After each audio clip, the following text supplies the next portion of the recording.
우리는 그들과 작별한 뒤 바다로 나가 배를 타고 곧장 고스로 갔습니다. 이튿날 우리는 로도에 이르렀고 그곳에서 또 바다라로 갔습니다. 우리는 페니키아로 건너가는 배를 만나 타고 가다가 키프로스 섬이 보이자 그 섬을 왼쪽에 두고 시리아로 행선해 두로의 배를 댔습니다. 그곳에서 배의 짐을 풀기로 돼 있었기 때문입니다. 우리는 두로에서 제자들을 만나 그들과 함께 7일을 지냈습니다. 그들은 성령의 감동으로 바울에게 예루살렘으로 올라가지 말라고 전했습니다. 그러나 날이 다 지나자 우리는 두로를 떠나 항해길에 올랐습니다. 모든 제자들과 그 아내들과 자녀들이 도시 밖까지 따라 나와 우리를 전송해 주었습니다. 우리는 그곳 바닷가에서 무릎을 꿇고 기도했습니다. 서로 작별 인사를 나눈 뒤 우리는 배에 올랐고 그들은 집으로 돌아갔습니다. 우리는 두로에서부터 여행을 계속하다 돌레마이에 도착해 형제들에게 인사하고 그들과 함께 하루를 지냈습니다. 이튿날 길을 떠난 우리는 가이사랴에 이르러 7사람 가운데 하나인 전도자 빌립의 집에 머물렀습니다. 그에게는 결혼하지 않은 4명의 딸이 있었는데 그들은 모두 예언하는 사람들이었습니다. 그곳에서 여러 날을 지내는 가운데 아가보라는 예언자가 유대로부터 내려왔습니다. 그가 우리에게 와서 바울의 허리띠를 집어 자기 손발에 매더니 이렇게 말했습니다.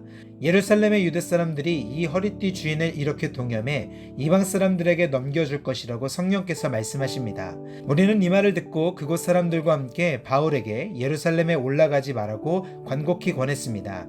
그러자 바울이 대답했습니다. 왜 여러분은 울면서 내 마음을 아프게 합니까? 나는 주 예수의 이름을 위해 예루살렘에서 붙잡힐 것은 물론 죽을 각오도 돼 있습니다. 바울이 설득당하지 않자 우리는 주의 뜻이 이루어지길 기원합니다 하고는 더 말하지 않았습니다. 2일 뒤에 우리는 준비해 예루살렘으로 올라갔습니다. 가이사랴의 몇몇 제자들이 동행해 우리를 나손의 집으로 데려다 주어 우리는 그 집에 머무르게 됐습니다. 나손은 키프로스 출신으로 일찍부터 제자가 된 사람이었습니다. 우리가 예루살렘에 도착하자 형제들이 따뜻하게 맞아 주었습니다. 이튿날 바울은 우리와 함께 야고보를 만나러 갔습니다. 모든 장로들도 거기 와 있었습니다. 바울은 그들에게 문안하고 하나님께서 그의 사역을 통해 이방 사람들 가운데서 행하신 일들을 자세히 보고했습니다. 그들은 이 말을 듣고 하나님을 찬양했습니다. 그러고는 바울에게 말했습니다.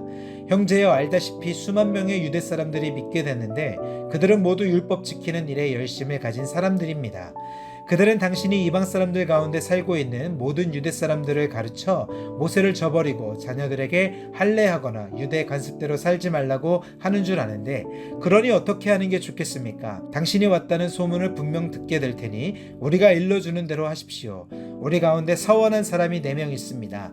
이 사람들을 데려가서 그 정결 의식에 당신도 함께 참여하고 그들이 머리 깎는 비용을 대십시오. 그러면 당신에 대한 그런 소문이 사실이 아니며 당신 자신도 율법에 순종하며 살고 있음을 모든 사람이 알게 될 것입니다. 이방의 신자들에 대해서는 우리가 이미 그들에게 우상에 바쳐진 음식과 피와 목매어 죽인 짐승의 고기와 음행을 피하면 된다고 우리가 결정한 것을 편지로 썼습니다. 이튿날 바울은 그 사람들을 데리고 가서 그들과 함께 자기 몸을 정결하게 한 후 성전에 올라가 정결 의식이 끝나는 날짜와 각 사람이 예물 바치는 날짜를 신고했습니다. 7일 동안의 정결 기간이 거의 끝나갈 무렵 아시아 지방에서 온 몇몇 유대 사람들이 성전에서 바울을 보고 모든 사람을 선동해 그를 붙잡고 소리 질렀습니다. 이스라엘 동포 여러분, 우리를 도와주시오. 이 사람은 가는 곳마다 모든 사람에게 우리 민족과 율법과 이곳 선전을 반대하며 가르칩니다. 게다가 성전에 그리스 사람들을 데려와 이 거룩한 곳을 더럽히고 있습니다. 그들은 전에 에베소 사람 드로비모가 바울과 함께 예루살렘에 있었던 것을 보고 바울이 그를 성전 안으로 데려갔을 것이라고 짐작했습니다. 그러자 온 도시가 소란해지더니 사람들이 몰려와 바울을 붙잡아 성전에서 끌어내었고 성전 문은 곧 닫혔습니다. 그들이 바울을 죽이려고 하자 예루살렘 도시 전체에 난동이 일어났다는 소식이 로마 군대의 천부장에게 알려졌습니다. 그는 즉시 몇몇 백부장들과 군인들을 데리고 군중에게로 달려 내려갔습니다. 난동을 일으킨 사람들이 천부장과 군인들을 보자 바울 때리던 것을 멈췄습니다. 천부장이 다가가 바울을 체포하고 2개의 쇠사슬로 묶으라고 명령했습니다. 그러고 나서 그가 누구며 또 무슨 일을 했는지 물었습니다. 군중이 제각각 다른 소리를 질렀습니다. 그래서 천부장은 소란만 일 뿐 진상을 알 수 없는 까닭에 바울을 병영 안으로 끌고 가라고 명령했습니다. 바울이 층계에 이르자 군중이 더욱 난폭하게 굴어 군인들이 그를 둘러매고 가야 했습니다. 따라가는 군중은 계속 그를 없애버려라 하고 소리쳤습니다. 군인들은 바울을 병영 안으로 데리고 가려는데 바울이 천부장에게 제가 한 말씀 드려도 되겠습니까? 하고 물었습니다. 그리스말을 할 줄 아시오? 그렇다면 당신은 얼마 전에 폭동을 일으켜 4,000명의 자객을 이끌고 광야로 나간 이집트 사람이 아니오? 바울이 대답했습니다. 나는 길리기아 지방의 다소에서 태어난 유대 사람으로 그 유명한 도시의 시민입니다. 제가 저들에게 한마디 전할 수 있도록 허락해 주십시오.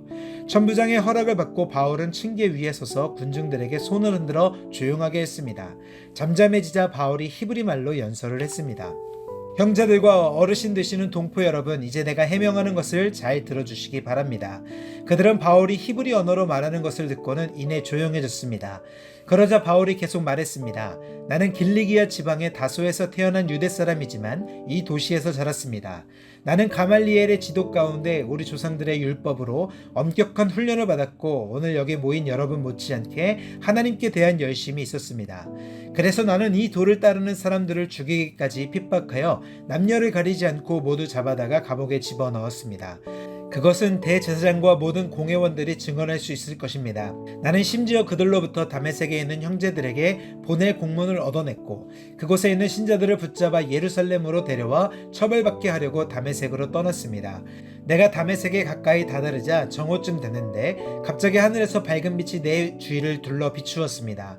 내가 땅에 풀썩 쓰러졌는데 한 음성이 내게 말씀하시는 것이 들렸습니다. 사울아 사울아 내가 왜 나를 핍박하느냐? 내가 물었습니다. 주여 당신은 누구십니까? 그분이 내게 대답하셨습니다. 나는 내가 핍박하는 나사렛 예수다. 나와 함께 있는 사람들은 빛을 보았지만 내게 말씀하시는 분의 음성은 알아듣지 못했습니다. 내가 물었습니다. 주여 내가 어떻게 해야 합니까? 주께서 말씀하셨습니다. 일어나 다메섹으로 들어가거라. 거기서 내가 할 일을 모두 일러줄 것이다. 그 빛의 광채로 인해 내 눈이 멀게 돼 함께 있던 사람들이 내 손을 잡고 다메섹으로 데려다 주었습니다. 그곳에 아나니아라는 사람이 살고 있었습니다. 그는 율법을 잘 지키는 경건한 사람으로 다메섹에 사는 모든 유대 사람들에게 깊은 존경을 받고 있었습니다. 그가 나를 찾아와 내 곁에 서서 말했습니다. 사울 형제, 다시 눈을 뜨시오. 바로 그 순간 나는 눈을 떠 그를 볼 수 있게 됐습니다. 그러자 아나니아가 말했습니다. 우리 조상들의 하나님께서 당신을 선택해 그분의 뜻을 알게 하시고 의로우신 그분을 보게 하시고 그분의 입에서 나오는 음성을 듣게 하셨습니다. 당신은 보고 들은 것을 모든 사람에게 전하는 예수의 증인이 될 것입니다. 그러니 이제 당신이 망설일 이유가 무엇입니까? 일어나서 침례를 받고 주의 이름을 불러 죄 씻음을 받으시오. 그 후 내가 예루살렘으로 돌아와 성전에서 기도하고 있을 때였습니다. 나는 환상에 빠져 주께서 말씀하시는 것을 보았습니다. 서둘러 즉시 예루살렘을 떠나거라. 이곳 사람들은 내가 나를 증언해도 받아들이지 않을 것이다. 내가 대답했습니다. 주여 이 사람들은 내가 여러 회당을 돌아다니며 주를 믿는 사람들을 감옥에 가두고 때렸다는 것을 압니다.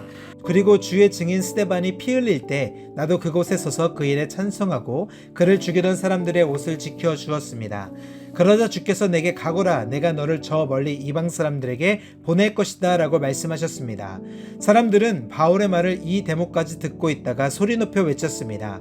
저 사람을 세상에서 없애버리자. 저런 놈은 그냥 살려둘 수 없다. 그들이 소리를 지르고 자기 옷을 벗어던지며 공중에 흙을 뿌리자 천부장이 바울을 병영 안으로 들이라고 명령했습니다. 그는 사람들이 왜 이처럼 바울에게 소리를 지르는지 알아내려고 그를 채찍질하고 신문하라고 지시했습니다. 바울은 군인들이 자기를 채찍질하려고 묵자 거기 서 있던 백부장에게 말했습니다.